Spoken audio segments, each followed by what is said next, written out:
ये बात उन लोगों की है जो हमेशा मृत्यु के बारे में सोचते रहते हैं और हमेशा उनको मृत्यु से डर लगा रहता है कि कहीं मेरी भी अकाल मृत्यु होगी या साधारण मृत्यु होगी। ये डर सभी के मन में आता रहता है। क्या मरने के बाद हम मनुष्य योनि में जन्म लेंगे या भूत योनि में भटकेंगे? नमस्कार।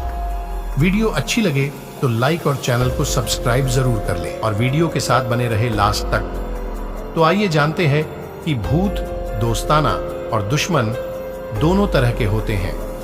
दोस्ताना भूत पुश्तैनी या पारिवारिक रूप से जुड़े होते हैं। भूतोत्सव के दौरान इनका घर में स्वागत किया जाता है। वहीं जो भूत दोस्ताना नहीं माने जाते वे क्रोधित होते हैं या फिर भूखे होते हैं।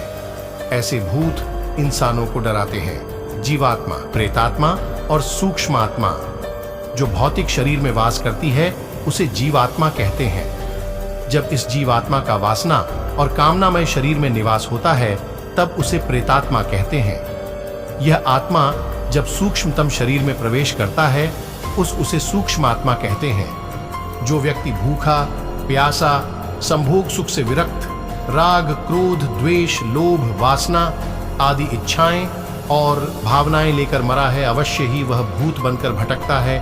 और जो व्यक्ति दुर्घटना, हत्या, आत्महत्या आदि से मरा है वह भी भूत बनकर भटकता है। ऐसे व्यक्तियों की आत्मा को तृप्त करने के लिए श्राद्ध और तर्पण किया जाता है।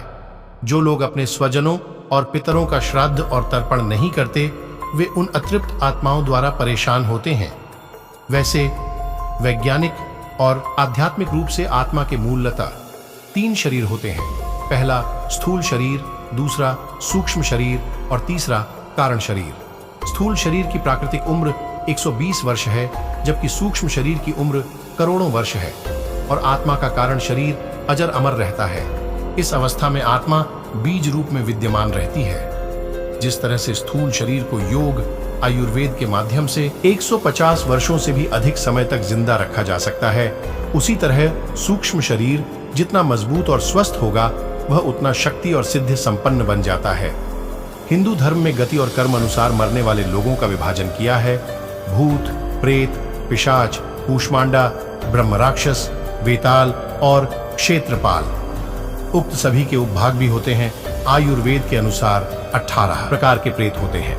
भूत सबसे शुरुआती पद है, या कहें कि जब कोई आम व्यक्ति मरता है तो सर्वप्रथम भूत ही बनता है। इसी तरह जब कोई स्त्री मरती है तो उसे अलग नामों से जाना जाता है।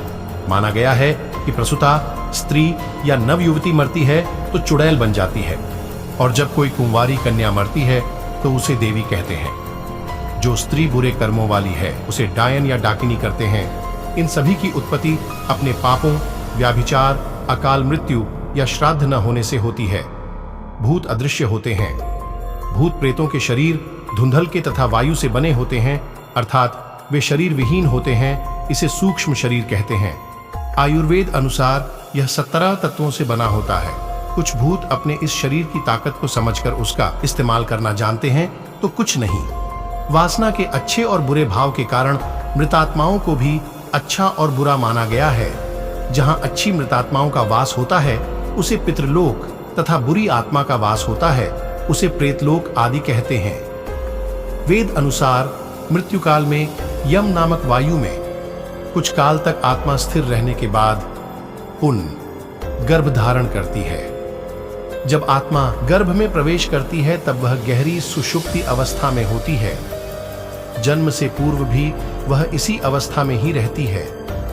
जो आत्मा ज्यादा स्मृतिवान या ध्यानी है उसे ही अपने मरने का ज्ञान होता है और वही भूत बनती है। जिस तरह सुषुप्ति से स्वप्न और स्वप्न से आत्मा जागृति में जाती है उसी तरह मृत्युकाल में वह जागृति से स्वप्न और स्वप्न से सुषुप्ति में चली जाती है, फिर सुषुप्ति से गहन सुषुप्ति में।